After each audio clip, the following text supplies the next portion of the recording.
right, everybody. Let's see. There we are. Boom. Hello, everybody. We're a couple minutes late. Sorry.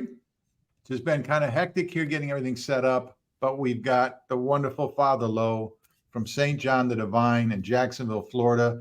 A lot of you have been writing me and saying you've been getting the book Renewing You, a priest, psychologist, and a plan. I love this book. I talk about it all the time.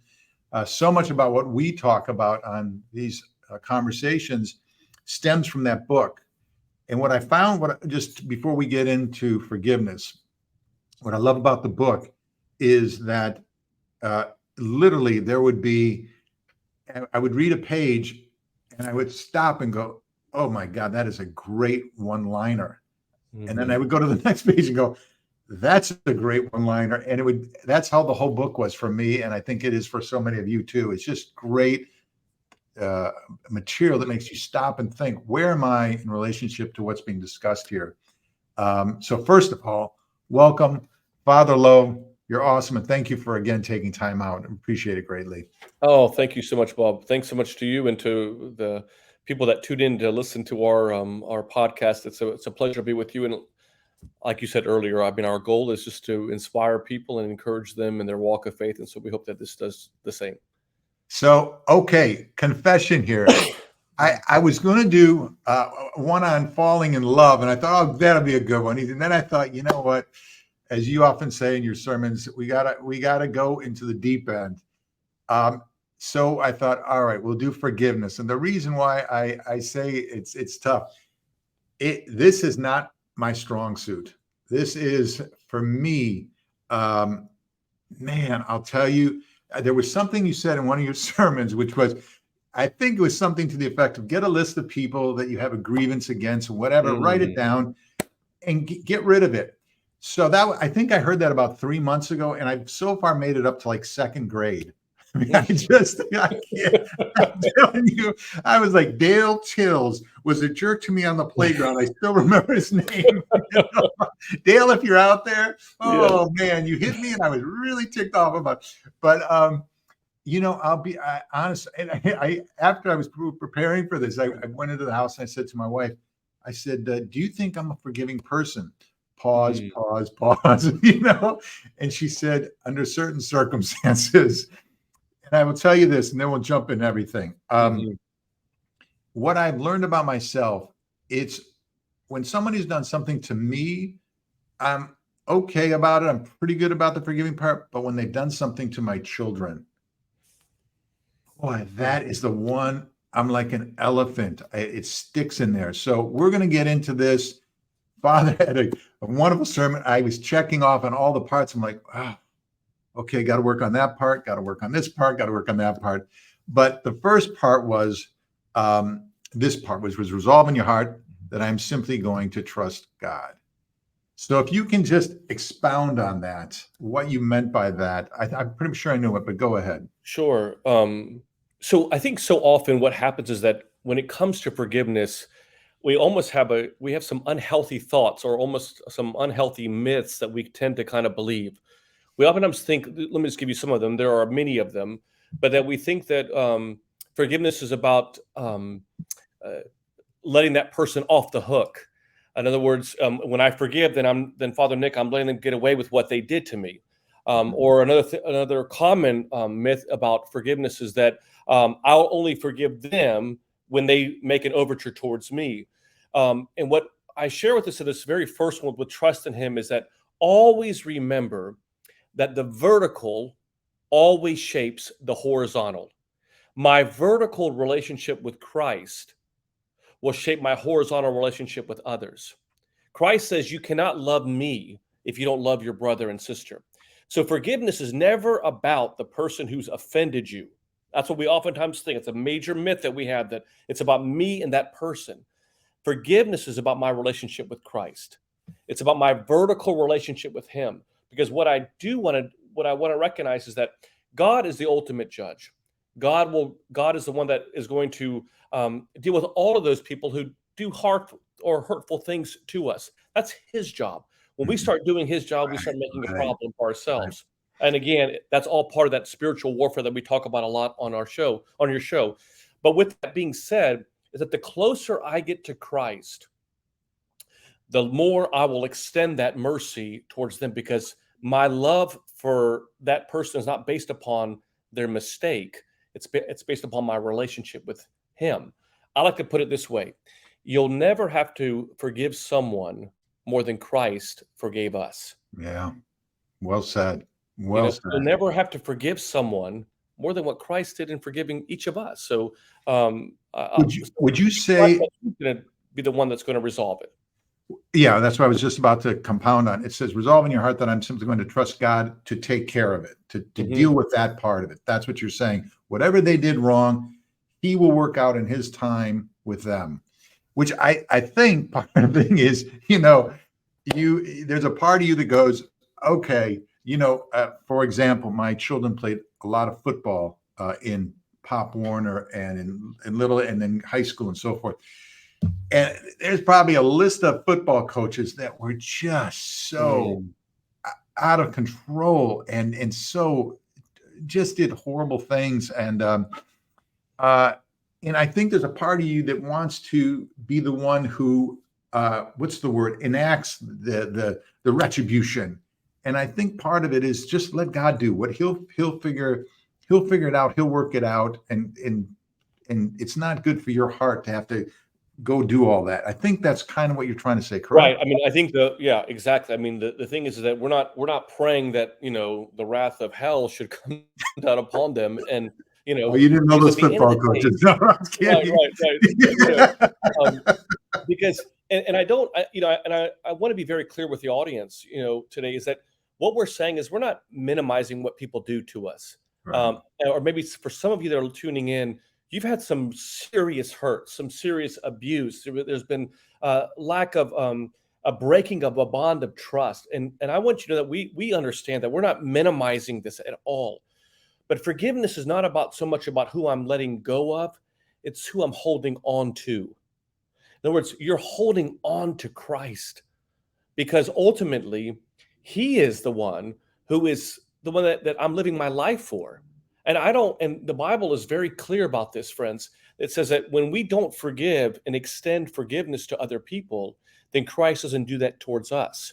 There's this there's a funny story about this priest who was hearing a confession from a woman that was coming to him for confession, complaining about her neighbor who was upsetting her. And she just was basically saying at the end, Father, I cannot forgive her. She's an awful person. She treats me bad. They play music late, and she gave a litany of things that this person does to offend them. And ultimately, the priest says he's trying to kind of resolve it, teaching her about the importance of just forgiveness, about that, what we were talking about, holding on to Christ and letting go of those problems.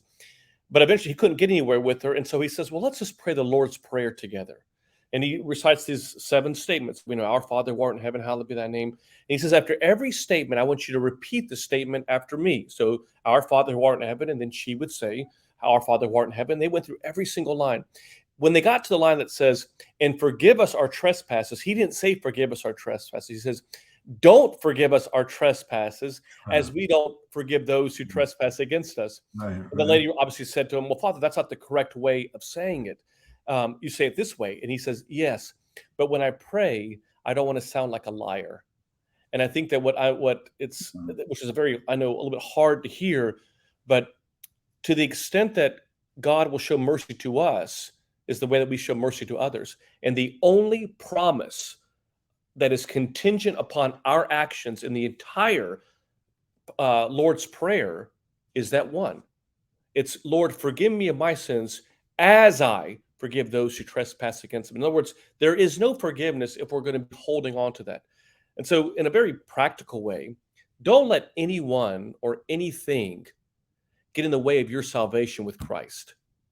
Because we don't fight against flesh and blood. We fight against powers and principalities. So that person that hurt you, they were just simply, and I oftentimes kind of shows, they were a vessel that the enemy used to hurt and offend you. Yeah, so. Very true. It's interesting. So one of your things that you talk about in general is, if you're stuck and don't know where to go, just start reading the Gospels. And I was reading in Matthew, and it was this forgiveness thing was going around in my head. And I was thinking cerebrally, okay, because there was a couple people in my life who did some just horrible things. And what I found was I was forgiving. I thought I was like halfway there. And then I read this quote in Matthew, and it was the last three words that got me: from your heart. Where are you all of it was cerebral for me, but what God was saying is, I know what's in your heart. And I hope that if you forgive them from your heart, the hard part, and I will jump to number 2 in a second, but this is a tough question, but what I find is that it's a little bit PTSD sometimes. It's you had this bad experience, somebody really hurt you, and something, you'll be going about your day and something will happen and it triggers that, and you think, oh man, how did they do that? Like, how horrible. And that's where I get stuck, because you go, well, wait, have I not forgiven them? Why is that popping back in my head? And you have that feeling come up.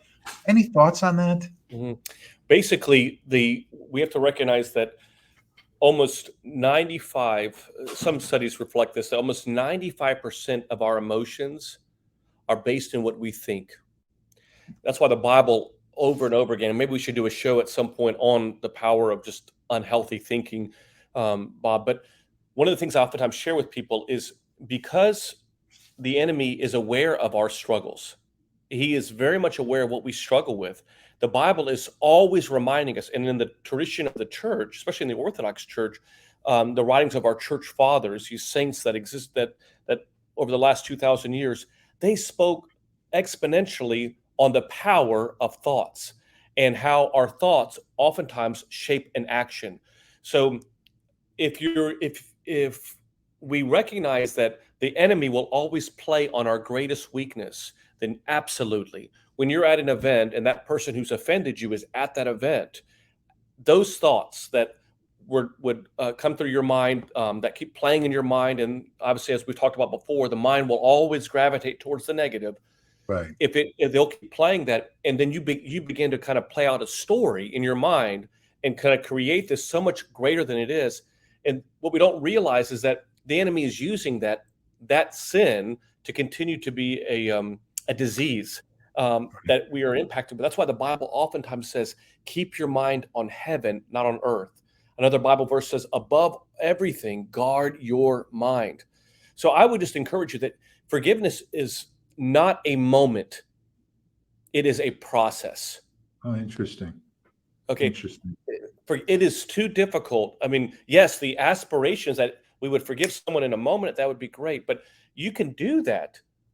But do not be surprised when you see that same struggle in 6 months from now or in 8 months from now, when that comes again. So that's why every single day, offensively, you're praying for that person who's offended you. And more importantly, you're praying for that vertical relationship with Christ to continue to get stronger. That, God, whenever I have those thoughts about that person who hurt me this way, let me think of you. Let me think of you on that cross. Always, I keep putting a picture of you, not a picture of them in my mind, of why I'm doing what I'm doing. Interesting. All right. So the second part. So I kind of got through the first part and I got to the second part and I went, okay, release unconditional forgiveness. I'm like, Right. that word unconditional, I'm like, I can't keep a little bit of that anger now. All right.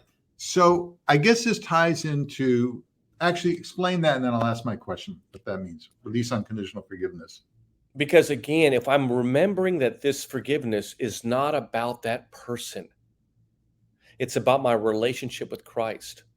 Let me kind of break it down in a simpler way. God wakes up, I think every morning when we wake up, God's dream for us is he has a purpose and a plan for our life. And for many of us, what we don't realize is that all of these things that happen to us, that have happened to us, they become distractions and they can keep us from fulfilling what God's dream is for you every day. Very true. God's ultimate dream is not just that you get into the kingdom of heaven. He wants to change this world, and he wants to use us as the vessels to do that.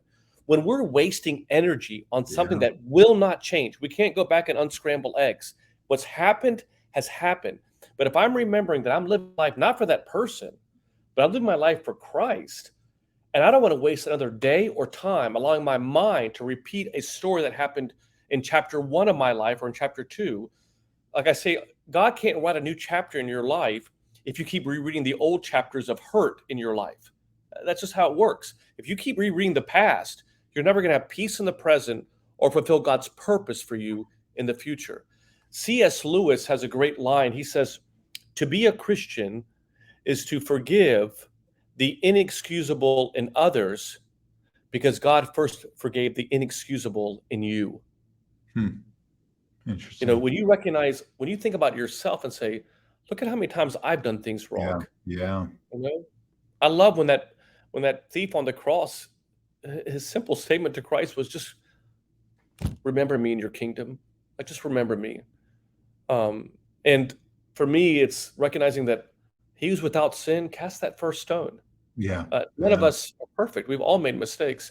And again, not minimizing the true hurt that people on this show are have truly experienced. We're not minimizing that at all. There's true hurt, and there are ways that we can deal with that hurt on a separate subject. But with regards to forgiveness, it's about you. It really is a one-player game. It's not a two-player game. It's a one-player game. It's about my relationship with Christ. I'm not going to wait for that person to move or to act for me to do something. How do you know when you have forgiven somebody unconditionally? How do you know?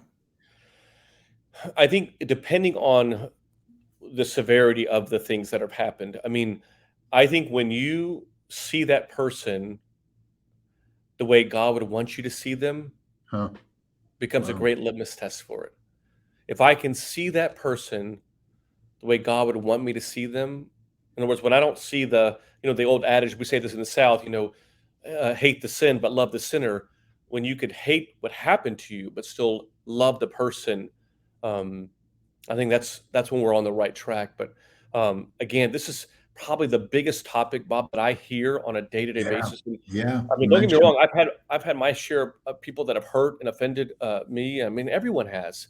Um, but I think it's important to remember that um, is why am I? Well, who am I living for? Am I living to pay back someone on an earth that's going to end? My life on this earth is going to end, or am I living for a kingdom of heaven that's not going to end? And I'm not going to allow someone to keep me from what God's dream is in my life. I'm not going to give that person that much power anymore in my life. Father, when my wife and actually one of my sons was here too, Nick, and we were talking about this, and I said, "Look, I was mentioning a couple of people, and I said, I don't wish them any ill will, and I Mhm. hope that their lives prosper and they're great, and that their families are great. I, I sincerely hope that because Mhm. I've gone through so many bad times myself. I don't wish that on anybody. Um, but am I going to go to an event and see them and be like, hey, that I'm not, that I don't see, that I Mhm. wouldn't be, but I don't wish them ill will. I just don't know if that's considered forgiveness. Well, I mean, I think the key is that again, like when we're talking about these in very general terms, it's Yeah. I mean, don't underestimate the power of healthy boundaries because what happens is that sometimes we can go one step further now. This is kind of going deeper in this pool of faith. So we don't know what people are struggling with. So hurting people oftentimes hurt other people. You've heard the Yeah. adage, the Yeah. bully, the analogy that oftentimes we talk about with bullies. So knowing that sometimes your presence in an event or in an environment can cause that other person to sin. And so being part of Mm. being a Christian is recognizing that I'm not going to lead others into a temptation. Now, sometimes this becomes a crutch for people that will say, well, I'm not going to go to an event because I don't want to see John Doe. And that's more of an unhealthy boundary. But if we're in a situation where my presence at something could create some unhealthy behaviors for myself or for that person that has hurt me, then I think that it's one of those things that you would use a lot of discretion about whether or not you want to be there. So every situation is unique, and I would obviously I would encourage all of your listeners to make sure that they're in constant communication with a pastor or a priest sharing with them the specifics of your story, because that, like I said, we're talking about in very generic terms. But I have guided people to avoid situations, not because of the actual person that I'm communicating with, but because I love that other person so much that I don't want to I don't want to cause them to add any more of their sins to their list, if you will. The Bible says no greater love than to lay down your life for someone. I mean, I don't want to lead that person who already into an unhealthy environment because they're already there. So it's one of Gotcha. those things that it's again, so much of Christianity is not only our work, but it's also the intent by what we're doing, and God knows our intentions, and we should be always aware of what they are. All right. Number 3, replace the good or the bad with the good.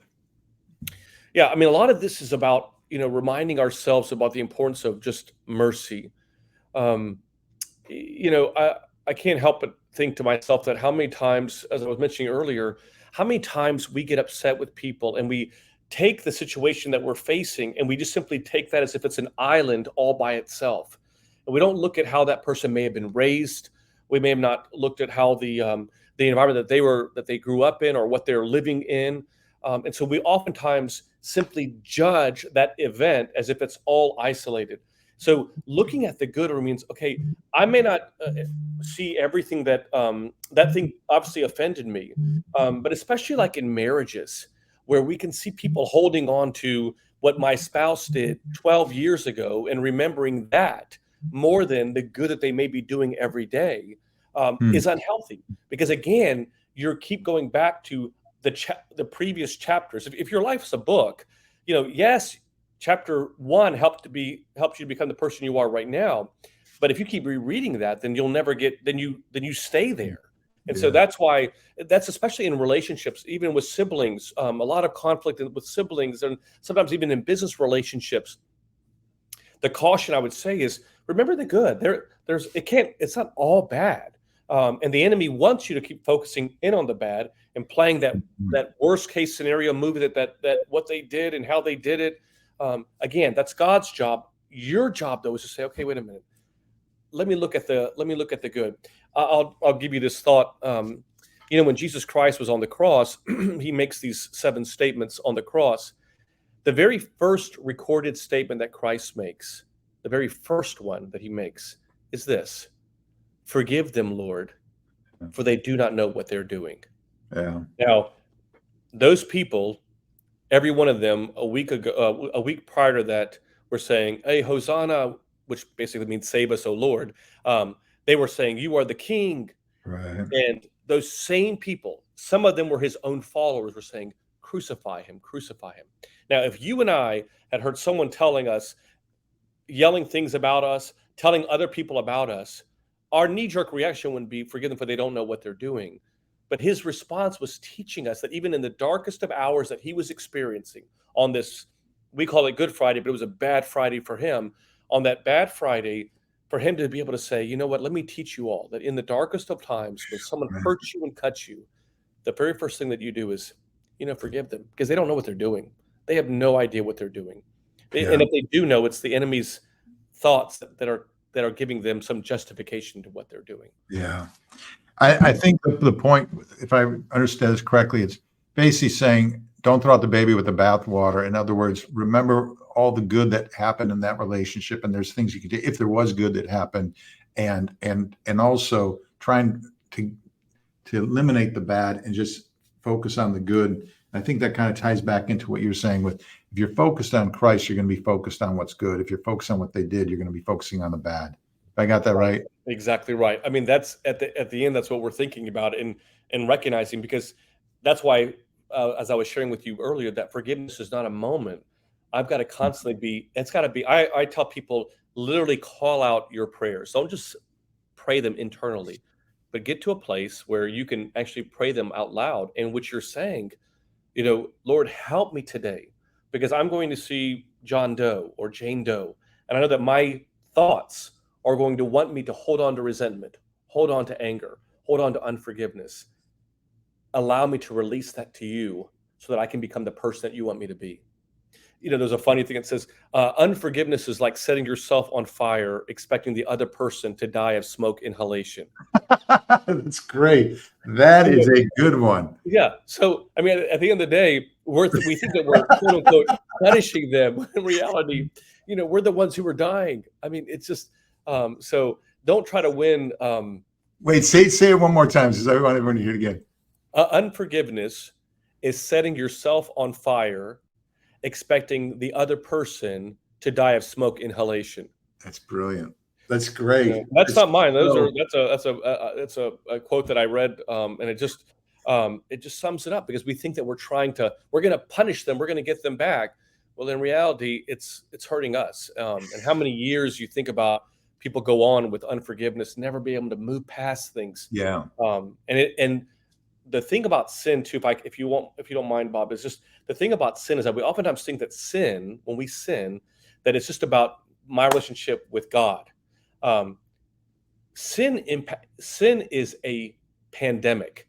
It is a virus that impacts everyone around us. It impacts not only your emotional health, the way you think about who you are. It impacts your spiritual health and your relationship with Christ. That God can't forgive me, or the flip side is that I don't have any problems. I need to ask God to forgive me. It impacts our relationships with our friends and our family, because we start acting differently when we're around those people. Because when you're holding on to unforgiveness, if other people have a relationship with that other person, that also impacts our relationship with them. It just cascades like a domino effect. So sin is never just about you and God. It impacts relationships, mental health, your mental and spiritual health, and obviously your relationship with Christ.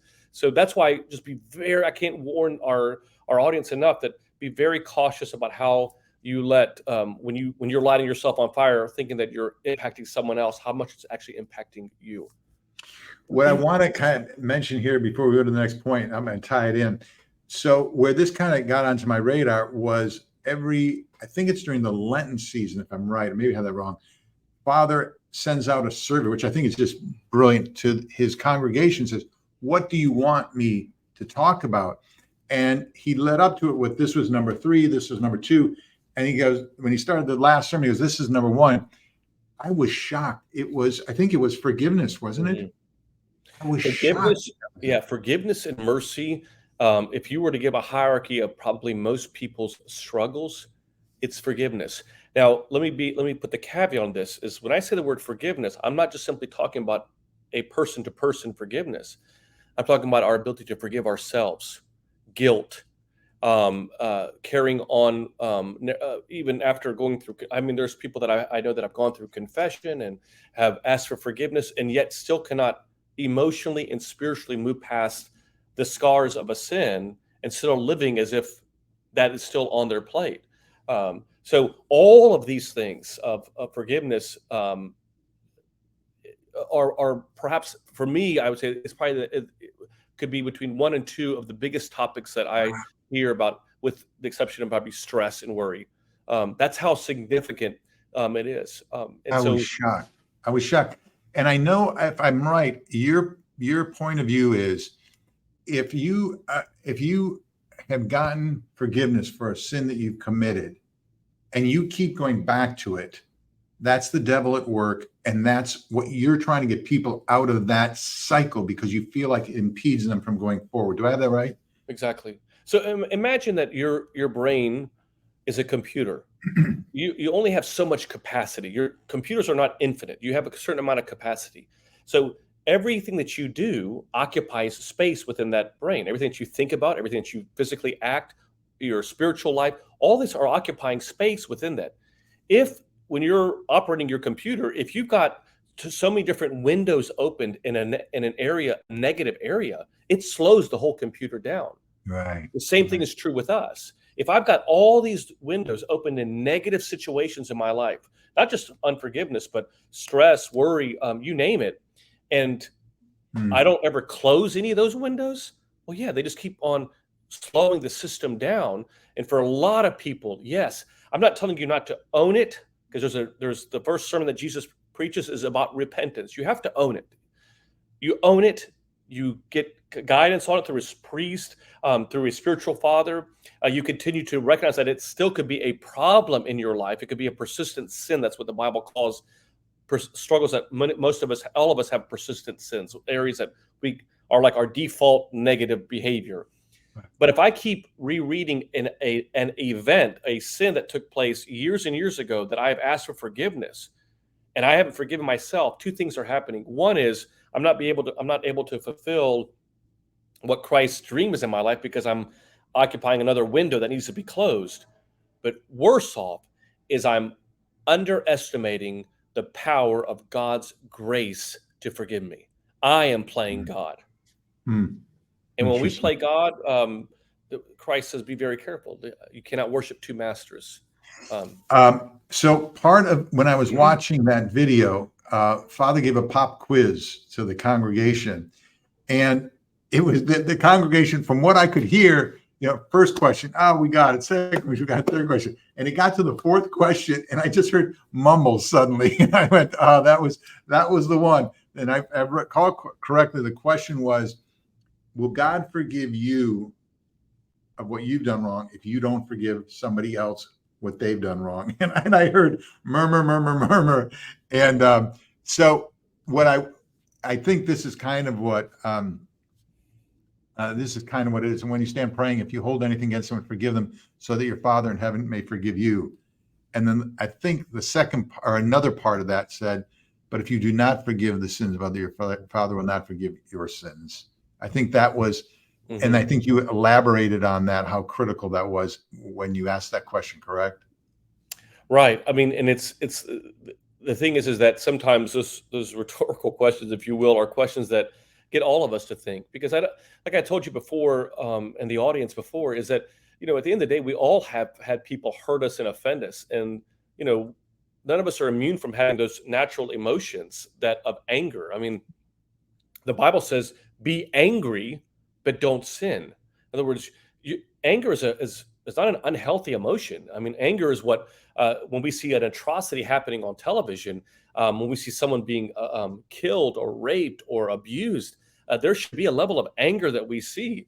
But when we don't allow it to be something, when we don't tie it to something productive, then it becomes a problem. I don't know if I shared this with you the last time we were together, but I think of our spiritual life sometimes, Bob, like a sentence. And if the subject is, let's see, for the example, the subject in this case, when we're talking about, is I can't forgive someone. Many people, if in a sentence, there's oftentimes a subject, and then it's followed by, not always, but most of the time, a comma to have something that is a productive act that takes place. Many of us are dying in the subject. In other words, we're dying in what happened. We're not focusing in on that comma. So to kind of be very specific, God doesn't live in the subject, he lives in the comma. Right. So it is incumbent upon us to, yes, we recognize that a subject happened, but I'm also knowing that I'm supposed to live in that comma. So what am I productively, in a healthy way, going to be doing about it? Because if not, there's countless examples throughout history of people dying in the subject. I think it's similar to what you were pointing out. I think in the wedding ceremony, there were 3 times where it said, may they have a bountiful life, comma, so that. Right. Yeah. Right. I listen. I'm a good student. Yes. I need you to come sit in the pews here and lead our community and attest after I give a sermon. But actually, our community is very great. They listen very intently too. All right. So I want to go to a couple quotes. Oh, wait, first. So everyone can kind of hear how this happened in Father's life. If you tell them the story, and actually my wife and I are going away shortly, and I heard this, I went home and told her, I said, okay, this is a real life example. We got to be careful about when you were in London with your cell phone. And the anger. We were in London last a couple of summers ago. We went there on a vacation, and when we were there, our daughter Gabriella was not feeling too well. We were at a subway station, and so we were leaving the subway station to go to get an Uber to get to our home, our apartment that we were staying at while we were there. while we were waiting on the sidewalk, Roxanne was holding up her phone, and she was holding up her phone saying, waiting for the Uber driver. And she said, Nick, why don't you go check a little bit further down to see maybe if the Uber driver's at the other end of the road. As I was going down there, all I did, I was probably about maybe 20 yards from where Roxanne was. I turned around and I saw a motorcyclist on a electric motorcycle. I had never seen that before. I'd seen electric cars, obviously, but never an electric motorcycle. Get onto the sidewalk, and within a millisecond, had grabbed Roxanne's phone from her hand as she was holding it out, waiting to look at where the Uber driver was. Grabbed it and then sped off. And Roxanne was obviously screaming, and my son George was right there. In fact, the bike literally almost ran over his foot. And it was just a chaotic time. What was in her phone? The credit cards? And she had her credit card. She had her, thank God she didn't have her passport, but she had her credit card, driver's license. I mean, pretty much everything that of value was in that phone. And right when that happened, I mean, obviously we're here, we are on vacation. We're just trying to relax. This happens. We're filled with rage because everyone that's there in London, you're in a foreign country, but even though it's London, but you're in a foreign country, everyone that's there is telling us by the time that the police officers get there, it's not going to be worth it. You've lost the phone. Here we are Roxanne's crying, my mom is crying. It's just a very difficult time. And we're calling credit card companies to cancel. And my son, George, who in many ways, every child is, no child is perfect. But he just at times throughout my life has really given me words that just kind of humbled me and also brought a center of peace to me. And he looked at me and he says, Baba, Dad, don't worry. God's going to take care of that. God will take care of that person. Because I was so filled with anger, because you see something like that, a violation like that. Yeah. And it really just reminded me about the importance of, God's got this. Like at the end of the day, like God's got this. And obviously he does. We were able to come back and enjoy the rest of our trip. But I think my point is that going back to what we were saying earlier, it's in that rage or in that anger that we have, our emotions. If we don't control our emotions will control us. It's a very important thing to remember. There were two quotes I want to wrap this up with. They're long, and I've written them down because I thought they were so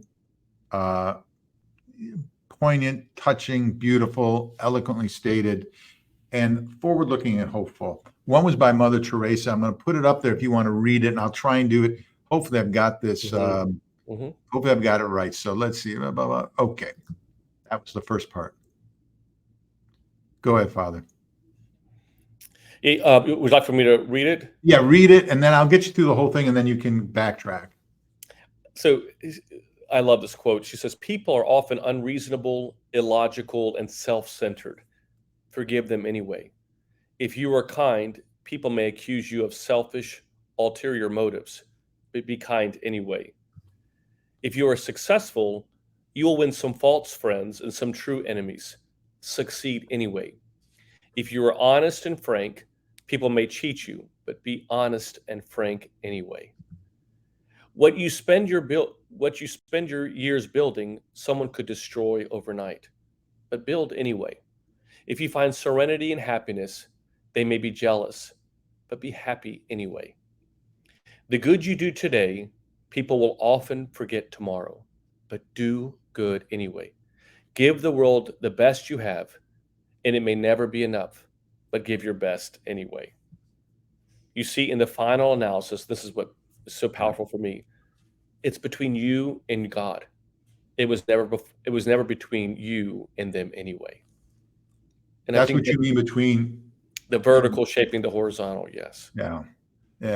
It's powerful to realize that because, at the end of the day, not to kind of keep sharing this, but I really want our audience to know this, that everything that we are experiencing in this world, if we're not careful, are what we call weapons of mass distraction. Yeah. They're distractions that we have in our life, and unforgiveness is one of them. Yeah. And just be careful, because God desires and has poured his life into you. The Bible says that the same spirit that raised Christ from the dead is in you. So if he's in us, and that we are called to be a new creation, that we're followers of Christ, that we have to model in everything that we do as much as he did. And that's not easy. This is not Kool-Aid Christianity, as we oftentimes say. It's not easy. But with God, all things are possible. And when I recognize that I'm living my life for him, that I want to look like him, I want to speak like him, I want to act like him, I want to be all that he wants me to be. And I can't do that putting someone, the person who offended me, in a place that God never wants them to be. Well said. All right. And then the last one is from Louis, I think it's Louis Zamperini, excuse me. Mm-hmm. And if you just want to just give a little bit of who he was, and then I'll pop up the text. Well, I mean, Louis Zamperini, many of you may have, there was a movie about him. I mean, he was imprisoned for 2 years during World War II, experienced unbelievable torture during that time. And he eventually is freed from his, after being held captive for those years. And again, I mean, you can only imagine the level of torture. He has all this written out, by the way, about what he went through, but extraordinary torture that he went through. And after he gets home, you would think that, he's free now. He's no longer living under that prison of in Japan. But he remarks, as we'll read in this quote, that he was still in prison even though he was free. Yeah. All right. I think I've got this pretty much in order, but the gist of it's there. Yeah, I mean, he says, I think the hardest thing in life is to forgive. Hate is self-destructive. If you hate somebody, you're not hurting the person you hate, you're hurting yourself. If you hate somebody, this is what I thought was quite interesting, it's like a boomerang that misses its target and comes back and hits you in the head. The one who hates is the one who hurts. It's healing, actually. It's a real healing, forgiving other people. Yeah. I pretty much got, I think, 95% of that quote the way it was. He just so you know, I mean, he ended up afterwards becoming, after he left, after prison, I mean, he became, unfortunately, was an alcoholic and just struggled tremendously because he could not let go of what had happened to him. And he talks about that. He said that he may have been free, but he was still in prison. And then ultimately, when he experiences a eureka moment, a moment in which the Holy Spirit comes upon him, and he experiences the love of Christ, he ends up going back to Japan, meets with the people that were the people that had imprisoned him and abused him, forgives them, travels around the world speaking about the importance of forgiveness. And obviously that's an extreme story, but the point I'm making is if someone like him could forgive, realizing the damage it was doing to him physically, emotionally, and spiritually, then how much important is it for us to forgive our spouse when they upset us, or forgive the person at our work that may not say the right thing, or letting people that, some people leave churches because someone may have offended them and didn't say the right thing at church. I mean, remember that it's never been about, as Mother Teresa was saying, it was never about us and them. It's about us and him. And that's something that we have to be very cautious about and be reminded that who are we truly living my life for? And if it's anyone other than Christ, then that person becomes the idol in your life. It becomes the God in your life. Fantastic. Father, it was a priest that said something to him that changed, correct? He heard a priest talk about forgiveness, I think, yes. correct? Yes. Well, I hope that who's ever out there today, that there's something that we've said that affects you. I know it affects me. I mean, this one's one that I'll give a lot of thought going forward because, it's still I want to get a sense of when I know I'm at that point of forgiveness. And a lot of what you said here today is given. I love probably thing I'll take away the most is set yourself on fire. You think they're going to die from inhalation. Yeah. That's just brilliant. It's a great visual. Mm-hmm. Before you go, I want you to tell us about the book, where to get it. As I told you at the beginning, I love it. Tell people where they can find you and then where they can find the book. Because I know people will email me asking, so I wanted to bring this up. Sure. Thanks so much, Bob, and thanks to all of you for taking the time to listen to us today. So you can find out about a lot about what we do, and when I say we, I'm talking about my wife Roxanne, who's a psychologist, and myself. You can go to our website at the Louhs. It's the Louhs. The last name is spelled LOUHS.com.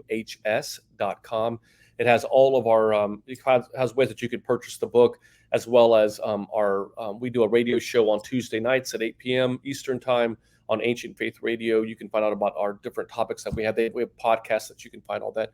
If you want to find out about our sermons and listen to those, you can find them on our YouTube channel. And I would encourage you to go out and subscribe to our YouTube channel, and that's also at the Louhs.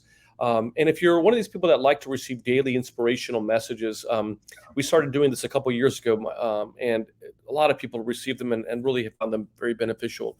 On our website at thelouhs.com, click on that subscribe button. It's in the top right corner. And then all you have to do is simply put in your email address. And every day, we'll send you the daily inspirational message for that day. And hopefully it inspires you. And like Bob, we're not living for this life, we're living for the life to come. And so that's what we're trying to do, is to make sure that we lead as many people to Christ and in their walk of faith as they can. And so if that book, Renewing You, is helpful, please take advantage of purchasing it.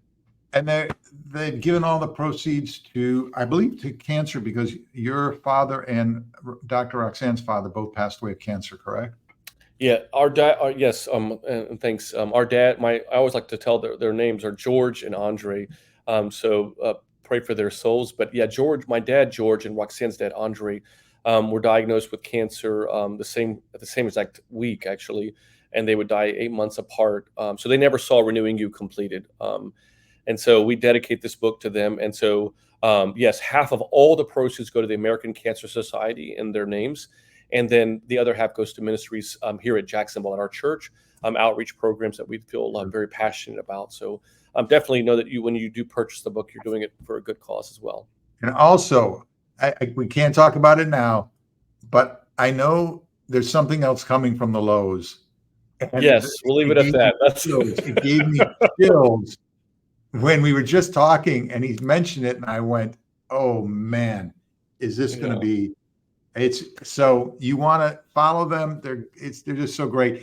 And okay, for the loved one, we'll bring Dr. Roxanne in and talk about how you two met. Yeah, she should be the one that should speak there. Yes, and maybe talk about patience with her. That might be great. Patience with me for her. Yes, that's great. And to all of you, by the way, as a side note, I don't know what's happened, but it's happened, and I just want to thank all of you. If you look up that movie, Faith, Hope, and Love, it crossed over 500,000 views on YouTube. You can watch it there for free. And something happened in the last, 3 or 4 days, where it went on steroids. And it was tens of thousands of people watching it. And so thank you to all of you. And if you haven't seen it, just go look up Faith, Hope, and Love on YouTube. And the comments you've all put in the comment section, it's just incredible.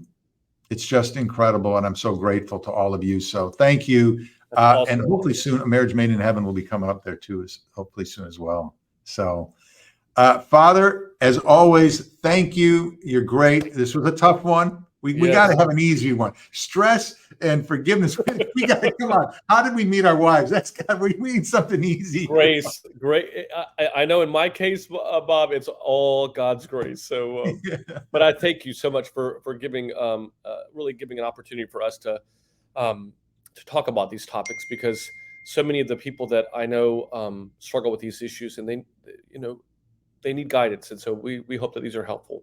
It helps me, so hope to help others as well. All right, God bless you. Thank you, everyone, tuning in, and we'll talk soon. We may not be back next week or the week after, because my wife and I were celebrating our 30th wedding anniversary. Praise God. But Amen. Shortly thereafter, we'll be back. God bless you, Father. Thanks, buddy. Take care, buddy. Thank you so much.